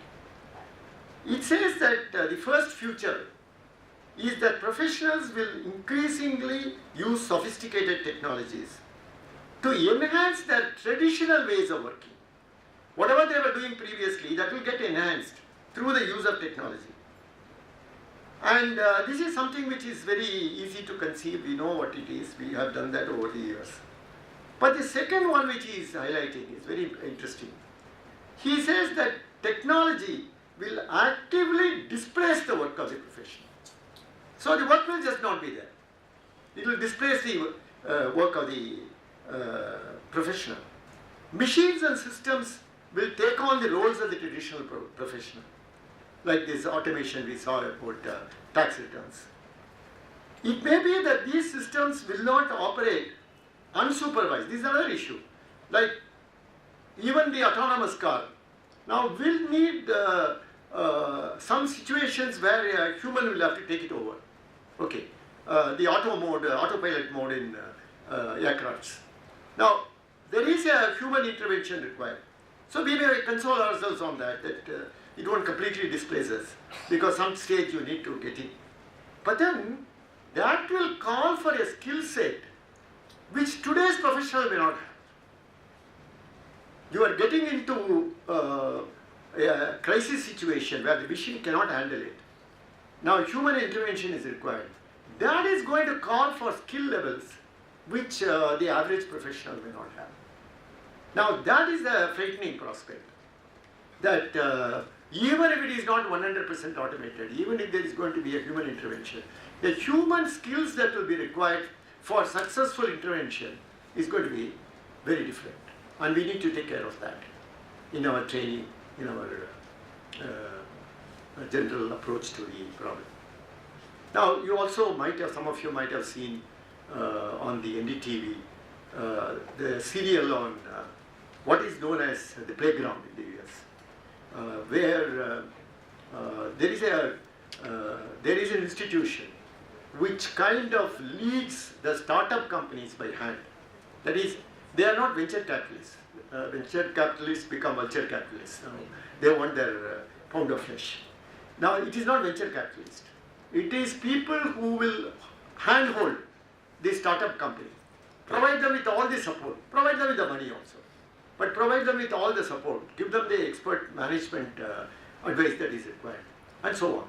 For the frontier technologies, that is technologies on which the startup cannot work by himself or herself, because the amounts involved will be huge, the kind of skill sets that will be required will be beyond the startup company. Now, one very interesting thing that comes out in that is that the future development of this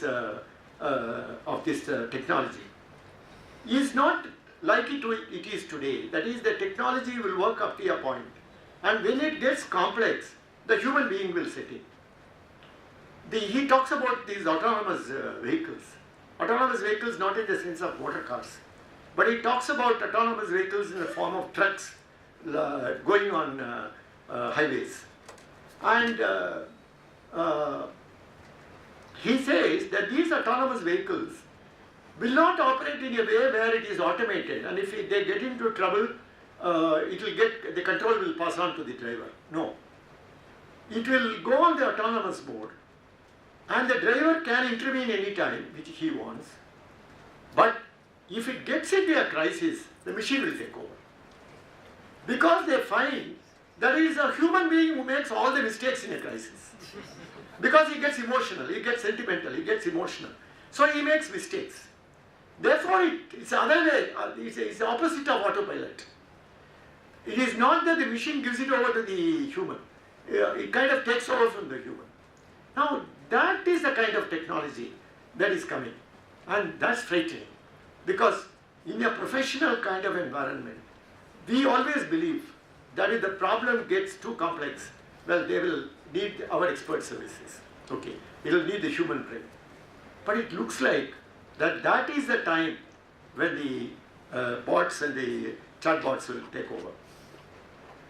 Now, one question like, what are the survival risks? Can I go on now 5 minutes? Right. What are the survival risks? How do we survive in this world? Well, hopefully there are some, suggestions. You can take them for what it is worth. If you believe that the profession is already in the ICU, then you will take any advice that comes. Okay. Now, obviously we have to grapple with the technology. We need to kind of master them. All that is given. But one advice, particularly to the younger members of the profession in your firm, will be that they should not chase technology. Now, that is a tendency. You see something, say, Dad or Sir, I saw an app this morning. I want to use that app. I mean, it's just because you saw that app, you want to use it. Now, that is not the reason. I mean, you must have a very strong reason why you want to use it.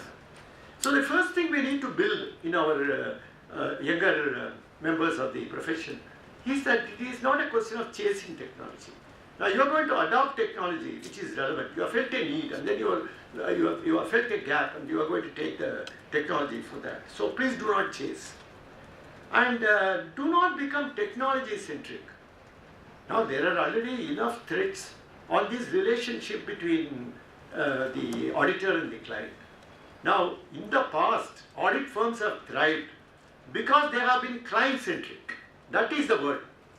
Now, there is a grave danger today that instead of being client centric, the new generation of professionals will become technology centric, and that will be disaster. So one thing you need to build in your firm is this idea that you cannot afford to become technology centric. You have got to stay as client centric. And you have to build new competencies, obviously, in your own specialized area. It's after all a Madras-based management expert who gave this idea of core competencies. Now you can't stray from core competency. You must know what is your core competency. Technology cannot alter that. You have that core competency. It may have to be practiced in a different way compared to what it was earlier. And high time that we look at the way our firm is organized. Previously we thought that it's only the very large audit firms, the very large multinational, national or regional audit firms which needed to follow management practices. I believe that given the kind of scenario we are in, given the kind of challenges that the profession faces, now we need to introduce management practices in the small and medium practitioner, in the small and medium sized firms. We need to bring that. Specifically, we should look at our internal processes. Are they kind of strong enough to kind of take on the challenges? One thing is very clear. In this world, I have no doubt on that. People are simply impatient. They want everything as of yesterday. I have heard the comment in my early years of my career. I delay a report to the client, and the client will be very upset and keep telephoning. And after some time, when he gets the report, he will pick up the telephone and say, Mr. Murali Prasad, it has been well worth waiting. That's the word. It has been well worth waiting. You will never hear that word again. You will never hear that word again. Because people simply are not prepared to wait. People are not prepared to wait. You can give them gold, but they will not wait. So, what is happening in this world is that the cycle times for everything is coming down. From the time you make a request to the time that is settled, people want that time to be reduced. And you in your firm must kind of look at this cycle time of any request that comes from the client. See whether that is within acceptable limits. And so how long a test can be, how long does it take for your firm to respond to a client request? Then you have the old qualities, what is enshrined in the auditing standards, skepticism. Now, it will continue to be very important. You have got to be a skeptic not only about what is being audited, you have got to be skeptic about technology also. Skepticism will be required. And independence, that great virtue which we all believe has stood us in good state. These may be old world values, but you need to build them in the organization, in your own small organization, because that is what will save the organization. And we need to get, today we have got an avalanche of data. We've got big data. We've got an avalanche of information, data that is getting converted into information. And there is any amount of knowledge. Everybody seems to be so keen to share knowledge with you. So there is an enormous overload of knowledge. But someone said that at the end of that you need two qualities. One is wisdom, which is being able to say whether the knowledge, what the knowledge suggests is good or bad. That is wisdom. And finally, judgment. What is judgment? Very interesting, a very interesting quality that all of us must have. There is supposed to be a prayer which a consultant is supposed to tell utter when praying before God. The consultant is expected to say, "Oh God, give me the strength to bear what I cannot change." You are telling the client, do this, do that, the client doesn't do it. Okay. So give me the strength to bear that. And oh God, give me the perseverance to kind of continue with my effort to change the client. So please give me that perseverance. And oh God, give me the wisdom to distinguish between what can be changed and what cannot be changed.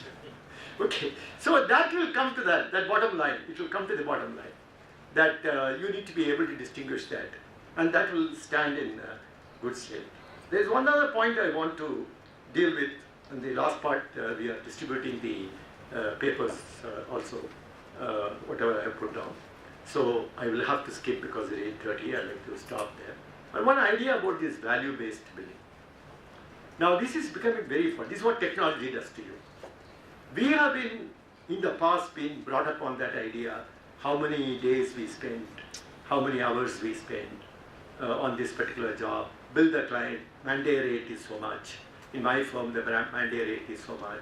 For the principal, it is so much. Even our institute's suggested fees is based on that. You know, the institute's suggested fees is based on mandates. But we must get over, in this new technology era, we must get over to value-based billing. The billing must be based on what value you deliver to the client. And technology will help you to deliver very high value. Okay, so that is the thought I would like to leave you with. And I have a discussion on how the social concepts are changing, how people are becoming interested in sustainability in the environment and so on, and what will be the role of the accountant on that. I would just like to finish with one quote which I have from the ACCA UK. I'll just go through it quickly. To meet the challenges of the future, the accounting profession needs to develop new competencies and strengthen existing competencies. These are reflected by what it calls professional quotient. One very obvious quotient we know is IQ, intelligence quotient. But ACCA has given a list. One is the technical skills and ethics quotient. So you must, obviously the members of the profession must be well versed technically and must also be ethical. Then the other ones that follow is very intelligent, very important. Intelligence quotient is there, which is obvious. Creative quotient. Because the problems, as I said, VUCA world, volatility, uncertainty, complexity and ambiguity. So your solutions have to be creative. So there must be an index of that creativity, the creative quotient. And then the digital quotient. How digital are you? How are you able to kind of live with this digital world? Emotional intelligence. I mean, EQ is something that has been mentioned in various other management literature also, because this becomes a very important part of success in life today. Vision quotient, VQ. How are you able to look at the distant future? How are you able to envision your activities, envision what your firm will be doing? And then the experience quotient, which is the ability and skill to understand customer expectations and be able to meet desired outcomes and create value. Now this is interesting, and this is a study by ACCA. I will like to conclude at this point. We have always said that accounting is the language of business. Every language has got three tenses: past tense, present tense and future tense. Now we need to build that future tense into our activity. I think that's what is expected of us. And if there is a comforting thought in all this noise that is being made about technology, about how it will threaten our profession, how it will threaten all professions, I found a very interesting advertisement on the back cover of the latest issue of Harvard Business Review, March-April issue of Harvard Business Review. The back cover carries an advertisement. And that advertisement says, what makes artificial intelligence smarter? And it says, you will make it. Thank you very much. Thank you, Mr. Murli Gupta. Well, perhaps I think that's a record that this has been the lengthiest ever member election. Give him a big hand.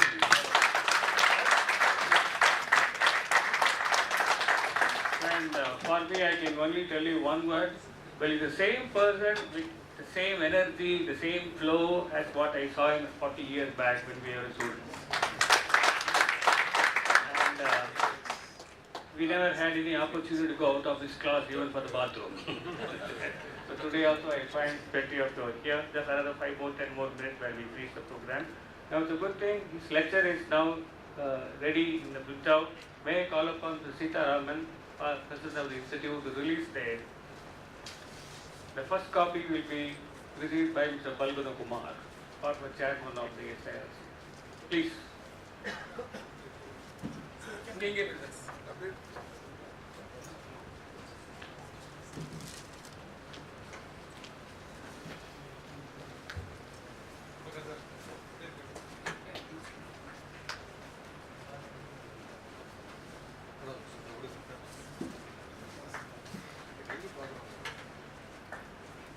Well, it's very interesting to say this. Mr. Murli Prasad and Sitaraman attended one course of management accounting in the room was right.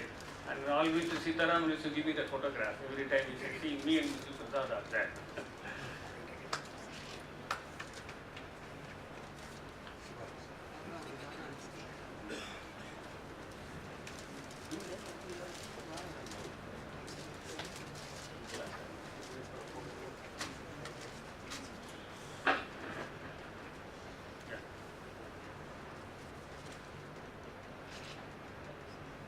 Thank you, sir. Now, may I call upon Mr. Dugat Zain to present a memento to Mr. Bhupati. No, only that.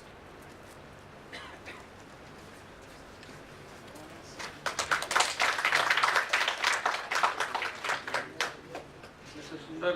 Sundar Rajan, new easily council member to give memento to Mr. Murli Prasad. This is on behalf of the SIRC.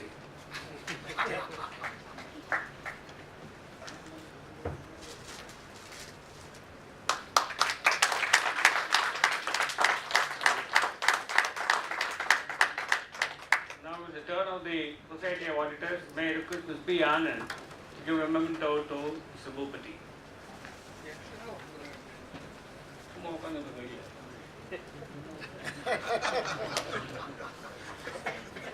Thank you. Remember, congratulations to Mr. Murli Prasad.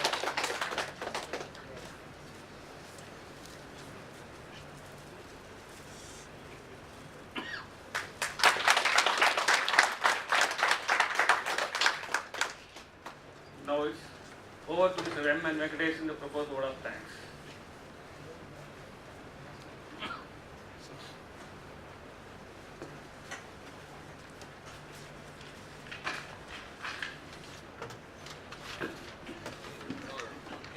Good evening to all of you. Like Sri Shivakumar was saying, this is the longest, the best memorial lecture we have had till now. And I wholeheartedly thank the legend, Sri S. Murali Prasad, for holding the floor for 2.5 hours. I think we didn't even want to look at the time. It's an amazing, sir. And like Shivakumar was saying, that he has been a legend and continues to be a legend, and it's really amazing. Thank you very much, sir. And I wholeheartedly want to thank the SIRC for time and again holding this memorial lecture, in which all the office bearers were present all through to oversee the proceedings. I thank you from the bottom of most of part of my heart, on my personal behalf and also on behalf of my family and the firm, sir. Thank you very much. And to the Society of Auditors for hosting this memorial lecture for one more time. I thank all the office bearers, with special action to Shivakumar Anna, who is Anna, not only Anna for all of us, he is the teacher for all of us. Thank you so much. And today we have eminent personalities here, the former presidents here, Sri Bhupati, who reminiscent about my father so warmly, and in his very characteristic style, he had a very good memorial note. Thank you very much, sir, for that. And I thank the former president of the Institute of Chartered Accountants and my guru, Sri Sitaramanji, for gracing the occasion, Sri Rajaratnamji, and also all the people who have assembled here. Thanks a lot. Namaste. Please collect the booklet, all of you. Please will you go back and now please rise for the national anthem.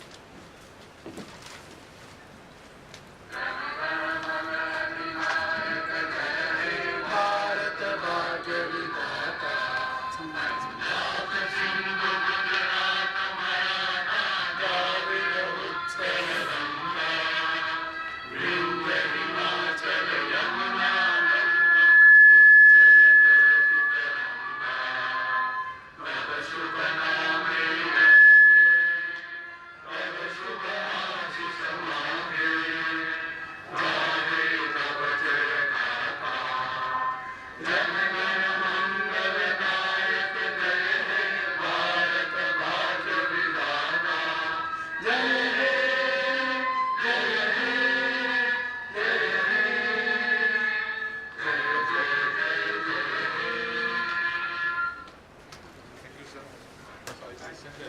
Thank